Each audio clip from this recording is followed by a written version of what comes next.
Exclusiva. La intención del jugador es trabajar al máximo durante esta semana, incorporarse al grupo a finales de esta semana o a principios de la siguiente, no jugar el partido del viernes y debutar el próximo partido de Liga del PSG, que me parece que es el derbi contra el Olympique de Marsella.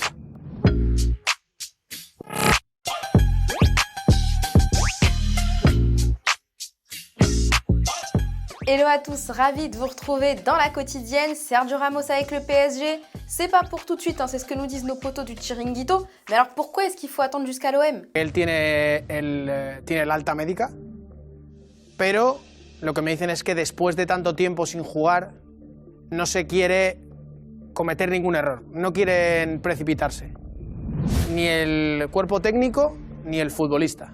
Bon, on va les écouter, on va attendre de pied ferme le dimanche 24 octobre. Vous pouvez noter, puisqu'on est en Espagne hier, Thomas vous parlait de la une de Marca sur Aurélien Tchouaméni pisté par le Real.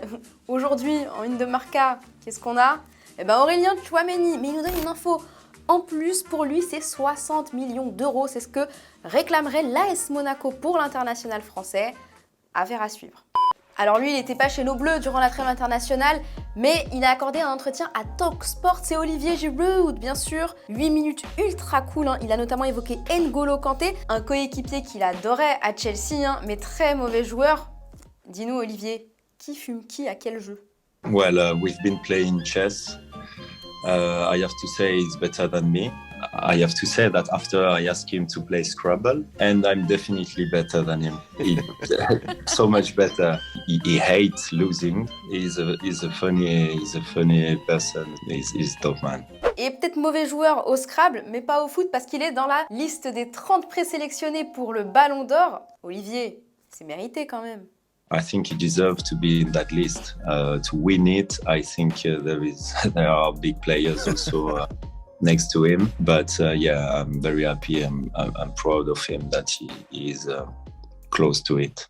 D'ailleurs, hier, Thomas vous demandait si vous pensiez que Karim Benzema mérite le Ballon d'Or. Elliot, pour toi, non, c'est Robert Lewandowski qui le mérite, car il a réalisé une saison incroyable. Il ne faut pas oublier qu'il méritait déjà de l'avoir la saison dernière. Melvin, t'es pas d'accord? Tu nous dis que oui, Karim Benzema le mérite, ça viendrait récompenser son excellente saison. Il est excellent en club et en sélection.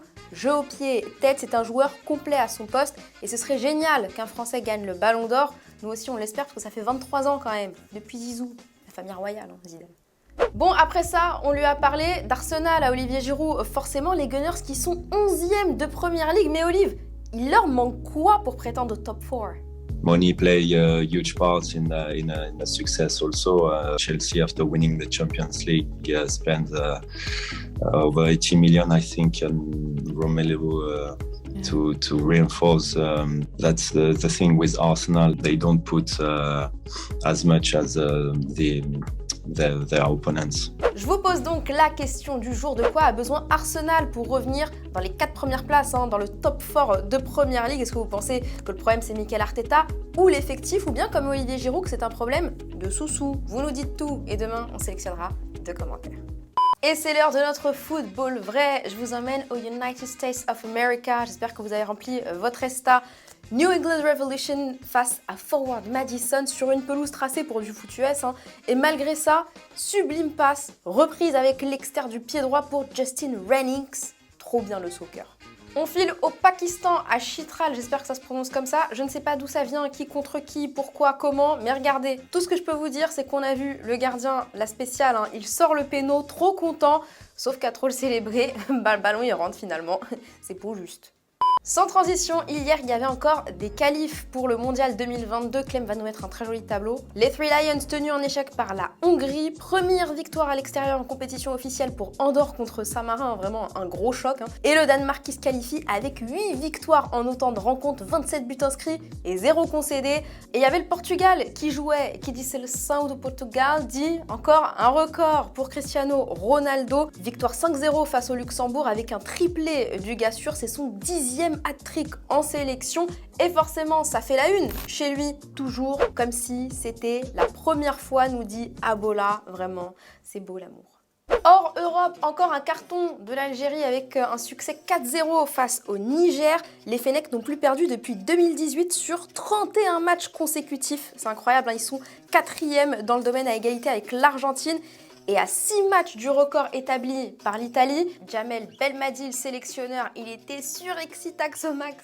Non, pas du tout. Il était casquette, micro, freestyle du boss.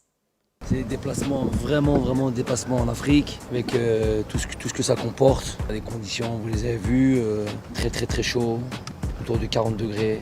Il faut faire avec. Les garçons ont fait le travail. 6 points sur cette date FIFA, chose faite. Continue. Avant de se quitter, je suis trop contente parce qu'il y a mes petits préférés de l'équipe de France Espoir qui ont renversé la Serbie en Serbie. Succès 3-0 grâce à Adli, Gouiri et Cherki, que des de Lyonnais et ex-Lyonnais. Il devrait être content Jean-Michel Aulas. 3 buts en 2 matchs pour l'ami Ryan Cherki qui l'a célébré comme ça, comme Kylian Mbappé, reposté par le vainqueur de la Ligue des Nations. La relève est assurée. Et demain aussi, la relève elle devrait être assurée avec le président Emmanuel Macron qui va jouer un match de charité dans le cadre de l'opération Pièce jaune. Apparemment, d'après nos confrères d'RMC Sport, il va être titulaire double pivot avec Rudy Garcia. Ça, on va en parler demain, c'est sûr. Et voilà, c'est déjà la fin de la quotidienne. N'hésitez pas à nous mettre un petit like ou à partager cette vidéo si vous kiffez. Demain, quotidienne très spéciale. Je survends le truc à fond. On va se retrouver demain et d'ici là, on se quitte en images et en musique. Ciao. The equaliser. Just a play right away from a permanent left in this first half. Lebanon buoyed by that equaliser and they've grabbed another.